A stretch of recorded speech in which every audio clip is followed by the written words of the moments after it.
আসসালামু আলাইকুম। আপনারা ইতিমধ্যে অবগত আছেন দ্বিতীয় ধাপে আরও 1 লক্ষ শিক্ষক এবং কর্মচারীদের বেতন ইএফটির মাধ্যমে দেওয়া হবে। এখন আপনি যদি দ্বিতীয় ধাপে বেতন না পান তাহলে আপনি কি করতে হবে বা আপনার করণীয় কি এ বিষয়ে কিছু কথা বলবো। তার আগে বলে নিই তো একটা কথা, যে আমি গত একটা ভিডিও আপলোড দিয়েছি, তো ওই ভিডিওর মধ্যে যে ধরনের কমেন্টগুলো আসছে সেই কমেন্টে অনেকে বলছেন অনেকেরই এনআইডিতে সমস্যা, অনেকেরই এমপিও শিটের সমস্যা, অনেকেরই ব্যাংক তথ্যের সমস্যা। তো সবগুলো সমস্যা নিয়ে মূলত আজকে আলোচনা করব। তো আপনাদের কি করতে হবে বা করণীয়টা কি যদি দ্বিতীয় ধাপে আপনার বেতন না আসে।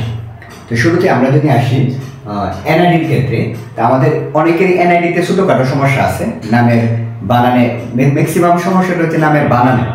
তো এই নামের বানানগুলো কিন্তু সংশোধন করা যায়। তো যদি দ্বিতীয় ধাপে আপনার বেতন না আসে, যদি আসে তাহলে আলহামদুলিল্লাহ, আর যদি না আসে তাহলে আপনি যেটা করবেন আপনার এনআইডিটা সংশোধন করে নেবেন। এরপরে হচ্ছে এমপিও তথ্যে অনেকেরই এমপিও শিটে বা এমপিও তথ্যে ভুল থাকে। তো এমপিও তথ্যে যদি টুকটাক বা ছোটোখাটো ভুল থাকে সেগুলো অবশ্যই এমএসএল আবেদন করে আপনাকে সংশোধন করে নিতে হবে।